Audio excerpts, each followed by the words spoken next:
Viral sosok pramugara AirAsia berwajah tampan disebut mirip Lee Min Ho. Inilah sosok pramugara AirAsia yang viral karena wajahnya mirip Lee Min Ho. Videonya pun viral ditonton jutaan kali. Bukan karena aksi kocak atau kejadian lucu di pesawat, tapi karena wajahnya yang disebut-sebut mirip aktor Korea ternama, Lee Min Ho. Komentar-komentar kagum membanjiri unggahan tersebut, mulai dari yang menyebutnya kembaran Lee Min Ho sampai yang menilai pramugara ini lebih tampan dari sang aktor. Video yang mengubah hidup si pramugara ini diunggah oleh seorang penumpang yang merekam momen saat ia sedang menjalankan tugas di kabin.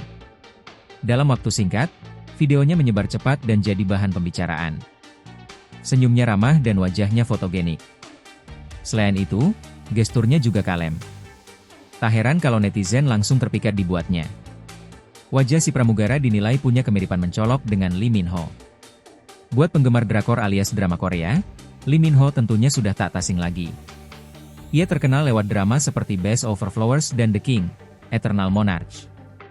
Mulai dari bentuk rahang, senyum tipis, sampai gaya rambutnya, semuanya dianggap mirip. Sejak pertama kali viral, video sang pramugara sudah menembus angka 4,2 juta penayangan di TikTok. Dalam dunia media sosial, ini bukan angka biasa. Artinya magnet ketampanannya berhasil menarik perhatian jutaan pasang mata dan kemungkinan besar, tawaran kerjasama juga sedang antre. Meski identitas aslinya belum terungkap secara resmi, netizen sudah mulai bertanya-tanya, di rute mana dia biasa terbang. Tentunya mereka juga berharap bisa bertemu dengan pramugara mirip Lee Min Ho ini saat sedang bertugas. Download Tribun X sekarang, menghadirkan lokal menjadi Indonesia.